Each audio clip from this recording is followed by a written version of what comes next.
दोस्तों, रामायण के बारे में तो हम सबको पता ही है और आप सब शूर्पणखा को भी जरूर जानते होंगे।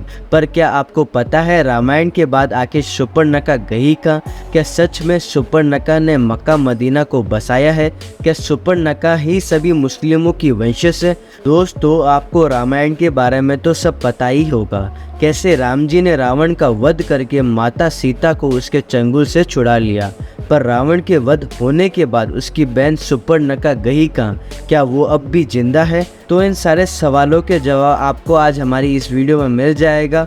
तो फिर इन रहस्यों को जानने के लिए हमारे साथ अंत तक बने रहिए। और अगर आपको वीडियो पसंद आई तो प्लीज़ वीडियो को लाइक करें, और अगर हमारे चैनल पे आप नए हो तो सब्सक्राइब करना ना भूलें। तो चलिए दोस्तों, वीडियो शुरू करते हैं। ये तो हम जानते ही हैं, राम जी ने सभी असुरों का तथा रावण का वध करके विभीषण और उसके साथियों को लंका सौंपी थी।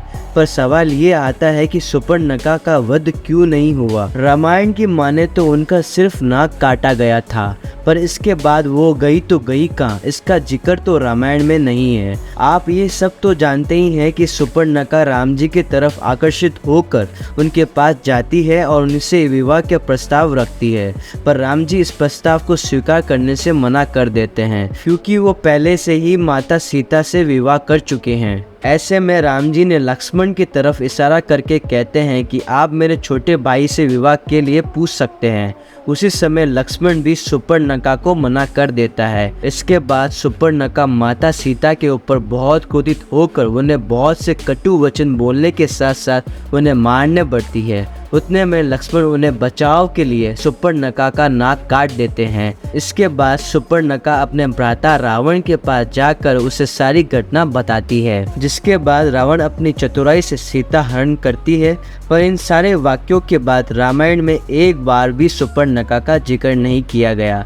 आखिर वो गई कहाँ? हाल फिलहाल में एक web series legend of Hanuman Disney plus Hotstar पे शायद आपने देखा होगा, उसमें शूर्पणखा का जिक्र किया गया है, जहां उसे प्रकृति माता ने बंदी बना लिया है। लेकिन हम आपको बता दें, ये सारा का सारा झूठ है। दोस्तों, कहा जाता है कि नाक कटने के बाद शूर्पणखा हर किसी से छुपने लगी और धीरे धीरे उसके सारे भाई राम जी के हाथों मारे जा रहे थे।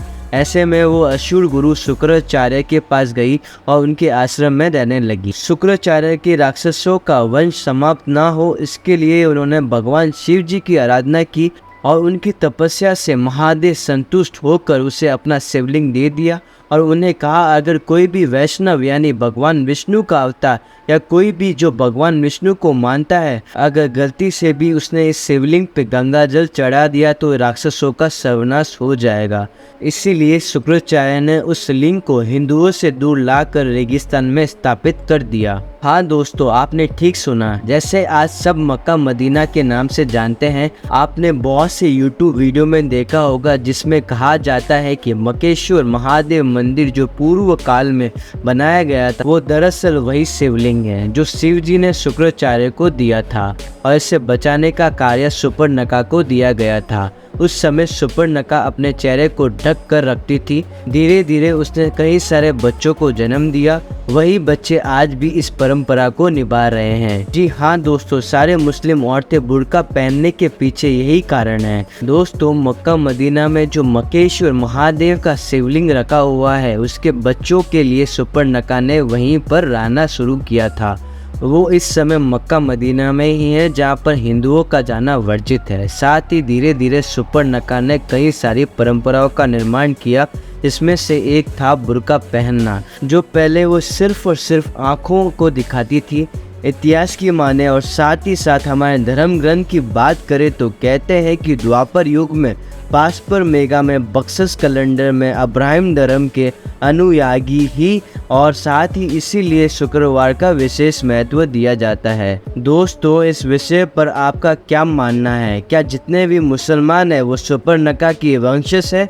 अरब देश में मक्का मदीना जो मक्केश्वर शिवजी के नाम से जाना जाता है, जहाँ पर किसी भी हिंदू को प्रवेश नहीं दिया जाता, आपका क्या राय है? कमेंट बॉक्स में ज़रूर हमें बताइए। दोस्तों, इन बातों में कितनी सच्चाई है ये तो हम नहीं जानते, पर इससे संबंधित जो भी जानते हैं उन्हें भी नज़रअंदाज नहीं किया जा सकता।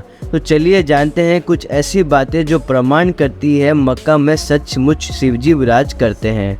दोस्तों, पंडित वेदांग कृष्णा के द्वारा लिखित ग्रंथ रामावतार चरित्र के युद्ध कांड में मक्केश्वर लिंग का उल्लेख किया गया है। इससे भी स्पष्ट होता है कि कहीं ना कहीं अवश्य मौजूद है, लेकिन कहाँ इस विषय में कोई जिक्र नहीं है। इससे वर्णित कथा के अनुसार लंका का राजा रावण, जो कि बहुत बड़ा शिव भक्त था, उसने अमर होने के लिए वरदान स्वरूप शिवजी से एक बड़ा सा शिवलिंग प्राप्त किया था, जिससे वो लेकर लंका जा रहा था। और शिवलिंग बहुत भारी था, इसलिए वो रास्ते में उसने सोचा कि थोड़ा विश्राम कर ले, और उसने शिवजी को जमीन में रख दिया। तो वह बाद में शिवलिंग को उठा नहीं पाया, जिस कारण दैत्य और शूर्पणखा वहीं उसकी पूजा करने लगे। कहा जाता है कि वो जगह मक्का ही थी जहाँ रावण ने शिवलिंग को रखा था। कहा यह भी जाता है जिस स्थान पर मक्का है वहाँ भगवान श्री कृष्ण ने कालियमन नामक मलिक राजा का वंश किया था। इस जगह पर हम देखते हैं कि जहाँ पर शिवलिंग स्थापित है और मक्का के काबा के पास एक पवित्र कुआं है। हज करने गए मुसलमान जल को गंगा जल की तरह अपने साथ लाते हैं। इससे मुसलमान लोग जमजम के पानी के नाम से पुकारते हैं। दोस्तों, मक्का में शिवलिंग है या नहीं स्पष्ट रूप से तो हम नहीं कह सकते, परंतु इस्लाम के धार्मिक चिन्ह, परंपराएं, रीति रिवाज और कहीं ना कहीं वैदिक संस्कृति से जुड़े हुए हैं। दोस्तों, मक्का में गैर मुस्लिमों के प्रवेश पर पाबंदी है। ये साबित होता है कि कोई ना कोई डर मुसलमानों को होता है, क्योंकि पूरी दुनिया में ऐसा कोई धर्म स्थल नहीं है, चाहे वो चर्च हो या मंदिर, गुरुद्वारा हो या बुद्ध मत, कहीं भी किसी भी प्रवेश पर पाबंदी नहीं है। दोस्तों, ये आपके दिमाग में कभी ये सवाल आया है कि मक्का के ऊपर काले रंग का कपड़ा क्यों रखा जाता है? ये काले रंग का संपूर्ण राक्षस जाति का प्रतीक माना जाता है, और ये किसी भी हिंदू को ये पता ना चल जाए कि इस्लाम के अनुयायी भी हमारी तरह शिवजी की पूजा करते हैं।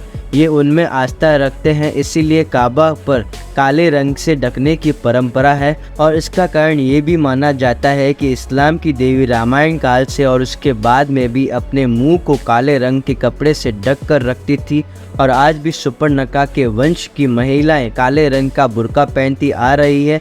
हालांकि दोस्तों, दुनिया को गुमराह करने के लिए बुर्के को कोई और रंगों से बांट दिया गया है। ये शूर्पणखा की देन है, जिससे इस्लाम की औरतें मानती आ रही है। मुसलमानों का शुक्रवार के दिन जुम्मा भी शुक्राचार्य के नाम में शुरुआती अक्षरों को लेकर बनाया गया है, जो कि बहुत ही चर्चित है। तो आइए जानते हैं इस्लाम धर्म कैसे पैदा हुआ।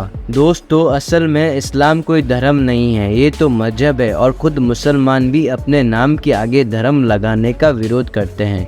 ये हमेशा से ही इस्लाम को एक मजहब की तरह पेश करते हैं, और मजहब का मतलब होता ही है अपने काबिलियत में इफाजा करते जाना, और ये बात सभी जानते हैं।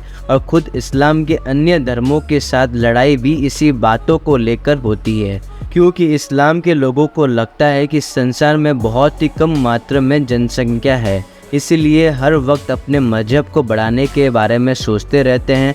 दोस्तों, जब इस्लाम के निर्माण की बात आती है तो हजरत मोहम्मद साहब को इस्लाम में जानक माना जाता है, जो कि अरबी वासी थे। पर ऐसा बिल्कुल नहीं है कि इस्लाम का निर्माण मोहम्मद साहब ने किया था, बल्कि उनसे पहले अरब में इस्लाम मौजूद था। तो दोस्तों, अगर आपको इसके बारे में और जानना है तो प्लीज़ कमेंट में हमें बताइए, और इस तरह की वीडियोस देखने के लिए हमारे चैनल को सब्सक्राइब करना भूलना मत। और अगर वीडियो पसंद आई तो प्लीज़ वीडियो को लाइक कर दें। तो फिर मिलते हैं जल्दी एक नई वीडियो के साथ।